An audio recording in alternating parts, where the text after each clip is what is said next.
This is the Louie T Network.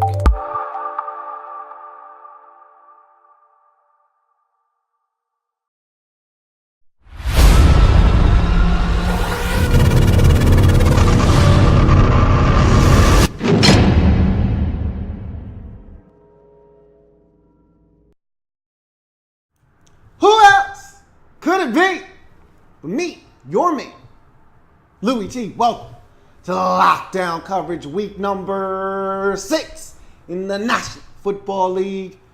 The Bears, Chicago Bears on the road taking on the Baltimore Ravens. This Ravens football team is so frustrating. That offense is so bad. It is so bad, it's not even funny. And they've got a little something in the run game, but that passing game is just god-awful. It is anemic. It is atrocious. It is whatever adjective you want to use to describe bad. That's what it is. And Joe Flacco has been putrid this year. I don't know if it's the injury that he sustained in camp that didn't allow him to play in the preseason. I don't know if it's lack of targets. Well, yes, I do know. It is the lack of targets. Okay, his targets do stink. And he doesn't have any go-to. Flacco is at his best when he's got guys that he trusts that he can go to. Okay, whether it's a tight end, whether it's a aging veteran receiver, whoever. Guys that he knows he can trust that will win for him and he can get the ball to in critical situations on 3rd and 7, on 3rd and 5, that he knows, okay, I can go to Todd Heap, or I can go to Dennis Pitta, or I can go to Steve Smith Sr., or I can go to Anquan Bolden, or I can go to fill-in-the-blank veteran, okay, or a fill-in-the-blank reliable tight end.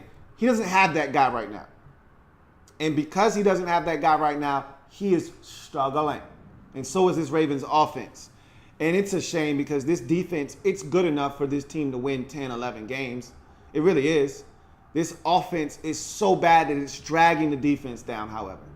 And this team, this is an 8-8 football team. I'm telling you right now, the defense isn't going to allow this team to lose 10 games, to lose 9 games, but this offense isn't going to allow this team to win 9 games or 10 games. This is an 8-8 football team. They're 3-3 right now, and they're going to win 8 games this season, and they're going to be average because the defense is really good, the offense is really bad, and you average that out, and you get average. You get mediocre, and that's what this football team is. And from the Bears side of things, wow. I told you the Bears are going to be in games this year, and I said they're going to win a couple that they have no business winning. They're going to push some teams to the limit, and they're going to win 5 games when it's all said and done. They've got 2 already, and I told you John Fox is going to get the most out of this football team. And if that means the quarterback only throws it 16 times and the running back runs it 895 times in the game, so be it. They're going to find a way to win, though, okay? And they're going to be in ball games, and I told you that already. And they're going to scare the hell out of some teams, and they're going to come close. And they're not going to win, but they're going to be in ball games, just like last week when they lost to Minnesota. But they were in the ball game. They had a shot. They're going to be in games like that. They're going to jump up and bite somebody, and they just happen to jump up and bite the Ravens this week, just like they jumped up and bit the Pittsburgh Steelers 3 weeks ago. It's going to happen. They're going to get someone else that they have no business getting. I didn't think it would happen on the road against this type of defense with that quarterback, but it happened. And so kudos to the Bears for going on the road and finding a way to get it done. And look, it wasn't pretty, but it was gritty, and most importantly, it was a dub. And we're going to talk about that here in a second. But first, if you haven't already done so, what are you waiting on? Subscribe to the Louie T Network for more great content in 2017 and beyond. We're changing the game over here. I want you to help us do so by hitting that subscribe button and becoming a member of the Louie T Network. I've got a number of different social media platforms that you can follow me on that will allow you to stay in tuned and abreast of what's going on here on the Louie T Network. Instagram, Twitter, Facebook, all of the links to those different social media platforms are down in the description, where you will also find a way to donate to this channel via Patreon or PayPal. Those are the 2 ways that you can do so right now. Patreon being the most notable. If you don't want to go the Patreon route, you can go the PayPal route as an alternate. Both of those links are down in the description as well. And there will be a video coming shortly as to how you can gain extra perks and some extra videos via Patreon if you are donating a specific amount and are in a specific tier. So keep your eyes peeled for that later on down the line. In any event, let's talk about this game and how the Bears were able to go and get a win on the road. Took them overtime in a game that they should have won in regulation. However, that's the mark of a young team finding their way, figuring out how to win. It wasn't pretty, and they didn't get it done in regulation as they should have, but they found a way to win in overtime, and a win's a win's a win in the National Football League. Any way you can get it, and the Bears found a way to get it. And we'll start on the defensive side of football because that's where this game was won. They made plays defensively that allowed them to steal this football game on the road. The offense really was, hey, let's run it, and let's not turn it over, which they still had a turnover, but hey, let's run it. Let's minimize the amount of passing attempts for Mitchell, and let's play some outstanding defense to see if we can't get a win on the road against an anemic Baltimore Ravens offense, and they did that. And their 2 interceptions were huge. They were huge. They were momentous, and none bigger than the 90-yard touchdown return by Amos for a touchdown. Adrian Amos's 90-yard touchdown return for a touchdown was huge. That was a game-changing play. You're up 17-13. Ravens have the football after you just turned it over. They're threatening to either kick a field goal and cut it to 1 or take the lead for the first time in the game with a score, a touchdown, and you have no parts of it. You deflect the football. Adrian Amos able to pick it off. The second time this Bears defense was opportunistic enough to get a deflection and pick it off. This time you take it to the house, and incredible play by Amos to find the end zone there. And this Bears defense was outstanding. They gave themselves a shot, picked Flacco off twice. They gave up some runs in the run game, but when they had to have stops, including in overtime, they got the stops necessary to make the difference and win this football game. And you're seeing a young defense start to figure it out. Kyle Fuller is starting to play at a very high level. You're starting to see this Bears defense figure some things out. They're flying around at the linebacker position. It was good to see Danny Trevathan back after the suspension. They're flying around. If you can continue to get a little bit of pressure on the quarterback, this is a Bears defense that I thought Eddie Goldman had a strong game. They're figuring some things out defensively. This is a young defense with some talent. Just got to figure out what you're missing. And I think you're missing another pass rusher. I think that's one of the most important gets in the offseason is let's get us another pass rusher if you're the Bears. But I think you're figuring some things out. I like Eddie Jackson at safety. I think you've got all the makings of a young defense that could come of age throughout the course of this season and maybe help you win some more ball games. This was impressive on the road in a game where you knew you didn't want your young quarterback throwing it a ton.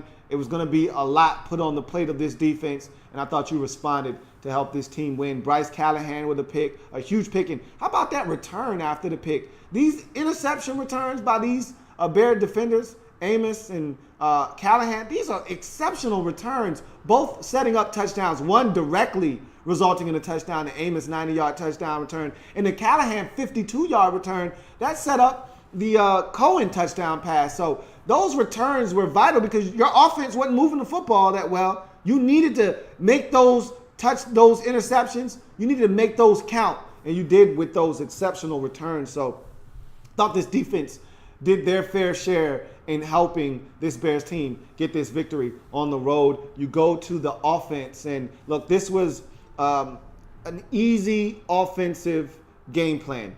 Mitchell Trubisky isn't throwing in a ton. We don't want to put him in harm's way. He's not ready to digest this entire playbook. We're going to scale it back. I thought Loggins, Dow Loggins, your offensive coordinator, said, look, we tried to do too much last week, and that's why he threw that pick in a crucial situation. We tried to do too much. So what we're going to do is we're going to scale it back. We're going to run the football a ton, and we're going to play not to lose. And if we are in a position to win, so be it. If not, then it is what it is. But we're not going to put our young quarterback against this aggressive, swarming Ravens defense, not going to put him in harm's way. And so it was handed off to Jordan Howard. It was handed off to Cohen. It was, hey, let's get Mitchell out of the pocket. Let's roll him out, which we saw a lot of last week versus Minnesota. And I will say, he did make one hell of a throw. And the one thing he brings to the table, actually two things he brings to the table that you didn't get out of Long Neck when he was in the game, Mike Glennon. And that's mobility. And we saw on a scramble early in the game, on like a 3rd and 8, he was able to pick up about 15 on a scramble. That's what he brings to the table. And he brings the ability to get out of the pocket, use bootlegs, and kind of move the pocket. And on that touchdown pass, you can't draw that up. That's not something that is ideal. I don't know if the coordinator on the side was like, no, yes. But that's what Mitchell Trubisky can bring to the table, is the ability to get out of the pocket and create when nothing is there. That touchdown pass to Deion Sims, it was lucky. I'll call it luck. I don't know if that was skill, because he had to fight for that football. I mean, that was literally a tug and a rip away from being an interception, and that's, you don't want to take points off the scoreboard, but it ended up being a touchdown, so you'll take it. I hate to call it luck, because I think Trubisky is capable of doing that on a consistent basis, but let's call a spade a spade. That probably was luck. Deion Sims came down with that football, but that easily could have been picked off. I mean, he had to wrestle that one away from the defender just to make sure that it stayed in his grasp. But good to see Deion Sims finally making a play for this Bears offense. And Jordan Howard continues to be the bell cow for this offense. Tyreek Cohen with a touchdown pass in this game. He continues to be dynamic, whether it's with his legs, catching it out of the backfield, or now throwing the football, as we saw him do in this game. So they found a way to get it done, did the Bears. They gave it up on special teams. That's not a winning recipe. You can't make those types of mistakes and expect to win. You give up the 2-point conversion to allow them back in this game. That's a young team still not knowing how to close out wins and close the show. But you were able to overcome that adversity, get into overtime, get a huge run from Jordan Howard, and secure the victory with a game-winning field goal in overtime. And so this is a big win. This is a confidence builder for a young team searching for wins and confidence to go on the road against a Ravens team that thought they had figured some things out on the road a week ago against Oakland, to go into Baltimore and upset them. This is a big win for the Chicago Bears and a big confidence boost for a young football team, like I said, searching for confidence. And the way you gain confidence in this league is by winning football games. Big win on the road for the Bears, 27-24 in overtime. You go to the Ravens, and really, I don't have a lot to say to the Ravens. It's more of a you can't do that seminar, because there were a lot of things, and I'm not talking to the defense right now. I'm just strictly talking to the offense, because right now they perturb me. They really frustrate me to no end. And there are so many things that when you struggle as an offense, you can't do that. And so we're just going to go through a few you can't do that with this Ravens offense, because you're not good enough, so you can't do that. If you're a good offense, you can get away with some of these things. But when you're a bad offense, you stink, and you're pulling down your football team, you can't do that. So let's go through the list of things that you can't do as an offense when you stink. 1, when you're driving the football down the field and your running back just ripped off a 30-yard run and you're getting in the field goal range and you've got a chance to score, Max Williams, you can't fumble the football. You can't do that. You just got in the damn game. You can't fumble. You can't do that. You can't take a scoring opportunity off the scoreboard for a team that struggles to score. You can't do that. Bashad Perriman, you're running down the sidelines. You can't fall down, get hit, throw the ball in the air, and have it get picked off. You can't do that. Hey, Ravens offense, it's picked off. You can't give up a 52-yard interception return that sets up a Bears touchdown. You can't do that. You're not good enough. You can't do that. Hey, Joe Flacco, your team Just forced a turnover. Just forced an interception, a fumble. Put you in great scoring position. Sudden change of possession. Great field position. You can't force the football on the sidelines. It can't skip off your receiver's hands and into the hands of Adrian Amos. And you can't give up a 90-yard interception return for a touchdown. You can't do that. You can't do that. This team made too many mistakes on offense. You're not good enough. You can't do that. What are you doing? Why?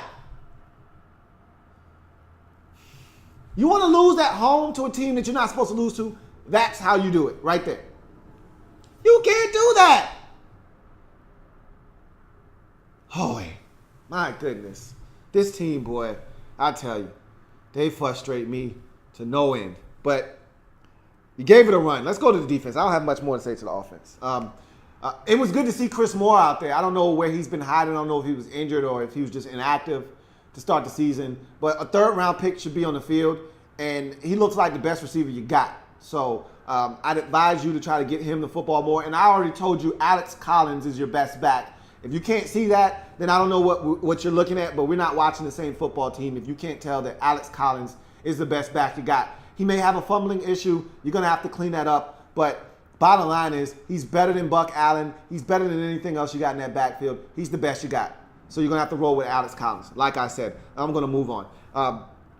Defensively, look, I'm sorry, guys. I apologize. On behalf of the offense and what they're doing on that side of the football, I apologize.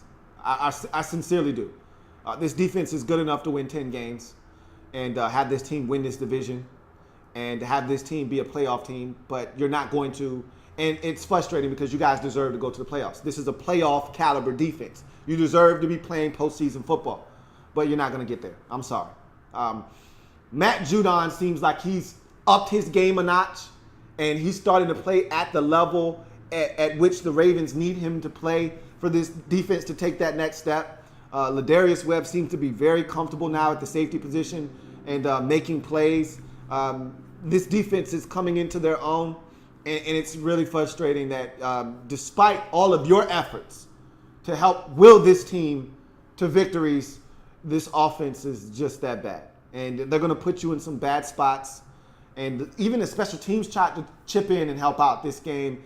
Michael Campanero with a 77-yard punt return for a touchdown to set you up to come within two of tying the game up, and into the two-point conversion of Boyle tied the game up. The 97-yard kickoff return by Chris Rainey.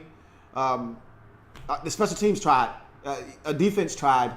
You know, they forced a fumble, put the Ravens offense in great field position. They give it right back on a 90-yard interception return. They don't just give it right back. Okay, it'd be one thing if Flacco just threw an interception, he had a 10-yard return, and you guys had to come back on the field and defend 70 yards of real estate. No, he throws an interception, and it goes 90 yards the other way for a touchdown. So not only are they not helping you, but they're hurting this football team. It's one thing to not help. It's another thing to hurt the football team. I'm sorry. I'm going to apologize on behalf of the offense. It's frustrating. I know. Don't start pointing fingers. Don't have the locker room fall apart at the seams. Yes, this offense stinks. And no, I told you last week I wasn't impressed against the Raiders because that's the Raiders. And so I said, I'm going to find out how good, because the Bears can play defense. I'm going to find out how good you are on offense. We found out that last week against the Raiders was a mirage. And this offense still stinks, and nothing has changed. And this team is an 8-8 football team. That's what we found out on Sunday. So it's frustrating. But it is what it is. Bears get the win 27-24 in overtime. Big Jordan Howard run in OT sets up the game-winning field goal. Ravens. Defense and special teams did everything they could to ensure victory, and the offense just refused to play along and help win this football game. Let's get to comments out there. Andrew Kim says, this was such a winnable game as the offense was inept once again and failed to give Tucker enough yards for a shot at kicking the winning field goal before overtime. Flacco and wide receivers played bad. That's been the story all season long. Flacco and receivers played bad. You could copy and paste that every week, except last week.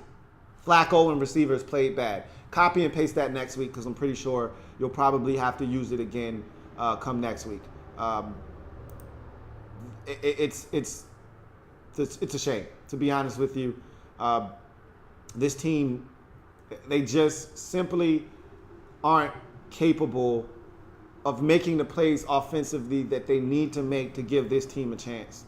And as good as special teams and defense was in this game, that's a shame. And next week it's not going to be any easier against that Minnesota Vikings defense on the road. I expect this offense to struggle just like they did in this game, if not worse. Special teams and defense kept Ravens in the game, but the Ravens need Brandon Williams back bad, and the secondary didn't make a play when it needed to, says Andrew Kim. They had opportunities to make plays, but I refuse to put this in the lap of this defense. Yeah, that touchdown to Deion Sims, play could have been made. That could have been an interception. Probably should have been an interception. Look, things happen. But they made plays. They forced a fumble of Mitchell Trubisky that set the offense up in prime field position to at least come away with a field goal, if not score a touchdown. They instead turn it over, and that turns into a touchdown. I mean, it's hard to blame the defense for anything that happened in this game. It really is.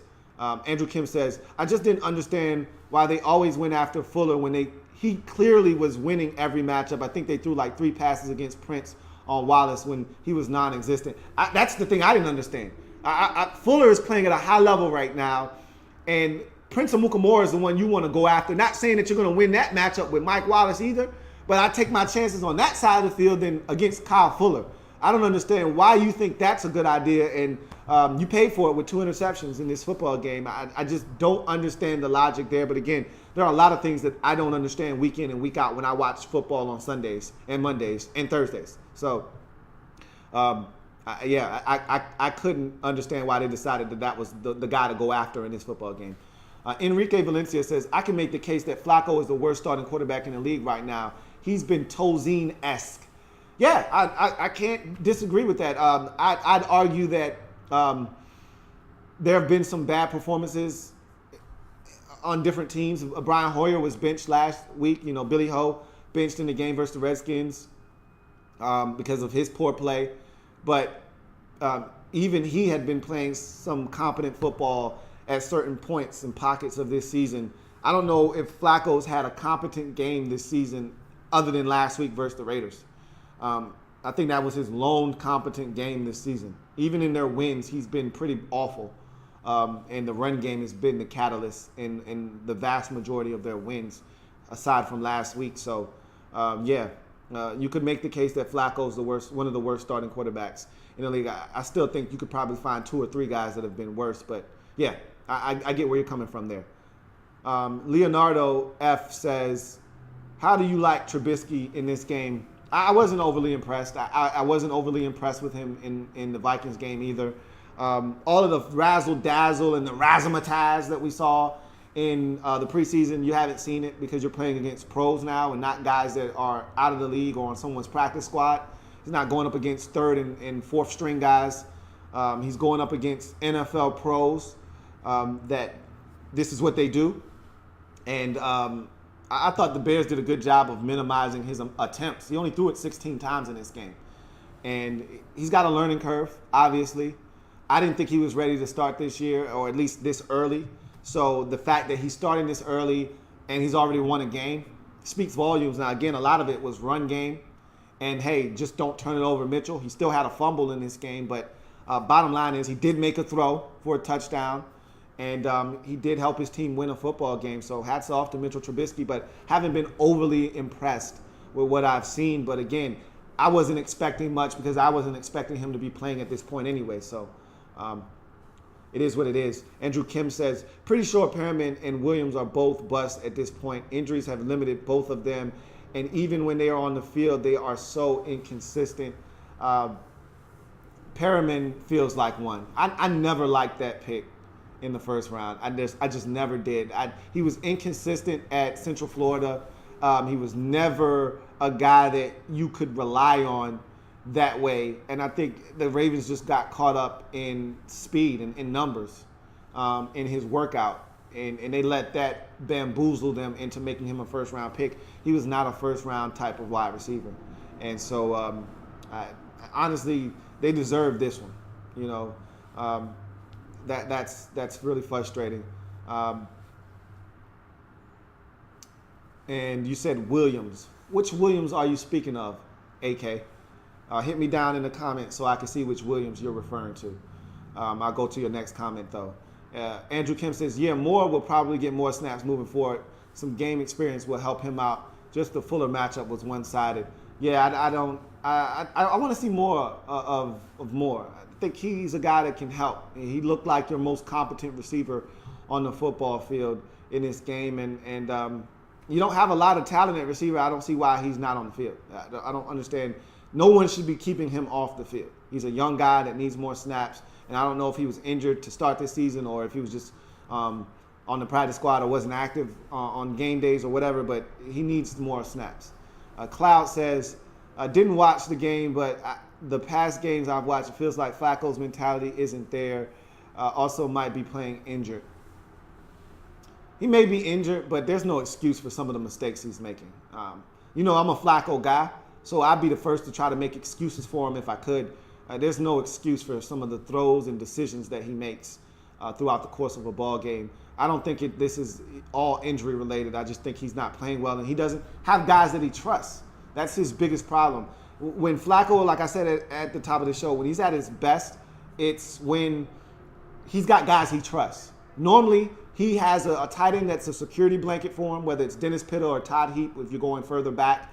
And he's got to have that one veteran receiver that he trusts, whether it's Derek Mason going really far back, or it's Anquan Bolden, or of late, Steve Smith Sr. He doesn't have that one guy. Mike Wallace was supposed to be that guy, but we all know Mike Wallace is a one-trick pony.